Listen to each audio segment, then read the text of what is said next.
Are the Boston Celtics on the verge of losing a fan favorite this offseason? With the team's impressive run towards a potential back-to-back championship, tough decisions loom over the roster. One key player, who has captured the hearts of Celtics fans, is facing free agency, and his stellar performance this season could force the front office's hand. As we dive into the details of this pivotal moment, make sure to hit that subscribe button and give us a like to stay in the loop with all the latest Celtics news. As we navigate through this season, the Boston Celtics are on an impressive 43-18 run, currently sitting second in the Eastern Conference. But here's the thing. The excitement of a potential back-to-back title in 2025 could be overshadowed by looming decisions that the front office will have to face this offseason. Now, I want to dive into the intriguing situation surrounding one of our fan favorites, Luke Kornet.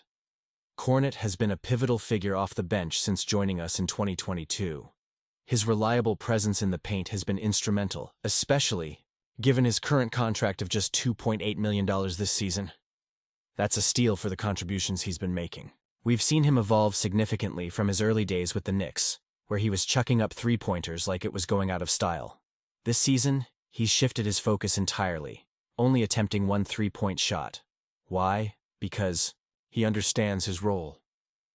Kornet is thriving in the paint, conducting pick-and-rolls, rebounding, and contesting shots at the rim, something we desperately need, especially with Kristaps Porzingis dealing with injuries and Al Horford nearing the end of his career. Now let's talk numbers. Kornet is averaging 5.2 points, 4.9 rebounds, and a block per game over 17.5 minutes.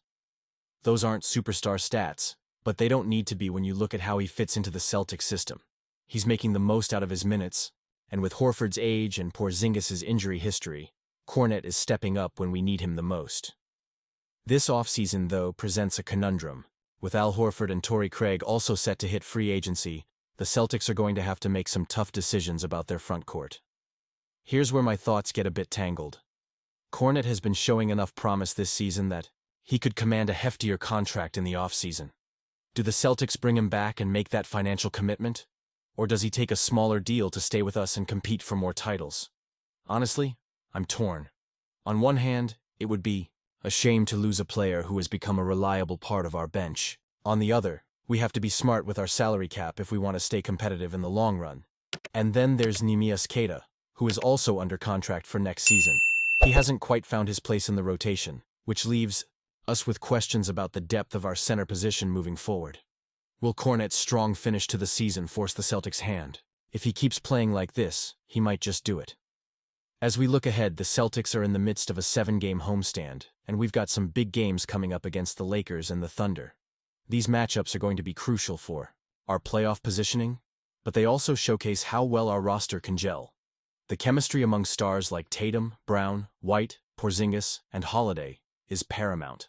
They're under contract for next season, which gives me hope that we can maintain the core of this team. But I want to hear from you, Celtics Nation. What do you think about Kornet's future with the team? Should we prioritize bringing him back? Or is it time to look in a different direction? I want to hear your opinions down below. Do you think this was the best decision? The Boston Celtics are positioning themselves for a bright future, and as a passionate fan, I can't help but feel excited about the potential of our star duo, Jason Tatum and Jaylen Brown. With their incredible skills and chemistry on the court, they truly represent the heart and soul of this franchise. After finally breaking through and winning the NBA championship last season, the question on everyone's mind is, how many more titles can they win together? It's hard not to reflect on the journey these two have taken. They've already achieved so much, but there's still so much more ahead. Tatum and Brown are not just scoring machines. They are elite defenders and playmakers, capable of changing the course of a game in mere moments. Their interchangeable skill sets allow them to adapt to any situation, making them a nightmare for opposing defenses. Looking at the landscape of the NBA, the Celtics have a solid chance to compete for championships in the coming years. Sure, they're currently chasing the Cavaliers in the Eastern Conference, but that does not diminish their aspirations. We've seen the Celtics rise from setbacks, like their loss to the Golden State Warriors in the 2022 Finals, and use those experiences to fuel their success.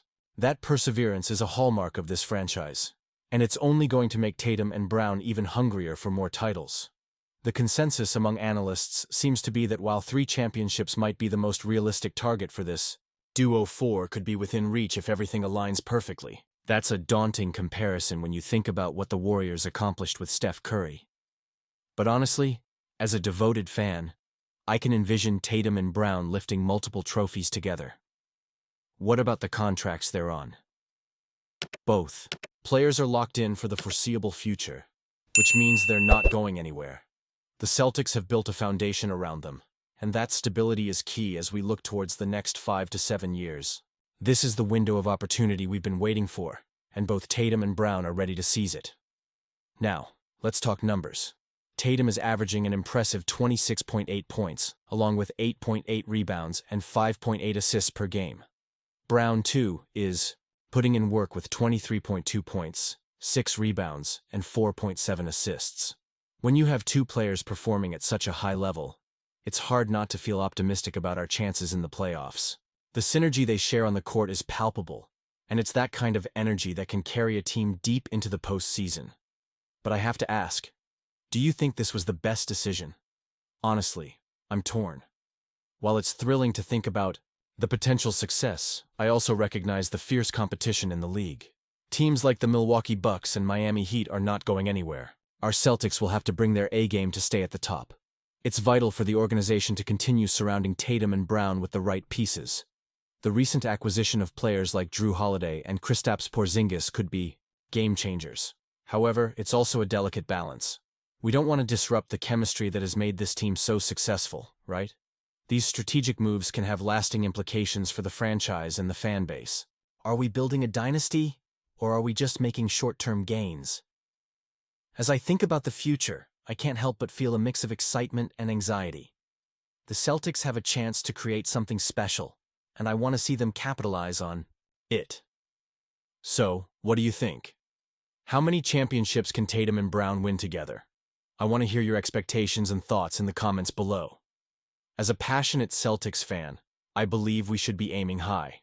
4 titles might be a stretch, but with the right mindset and determination, I wouldn't count it out. The resilience and heart of this team could take us places we've never been before. If you're as excited about the Celtics' future as I am, don't forget to like this video, share it with your fellow fans, and subscribe to the channel for all the latest updates. Activate that notification bell to ensure you're always in the loop. Let's continue to support our Celtics as they chase greatness.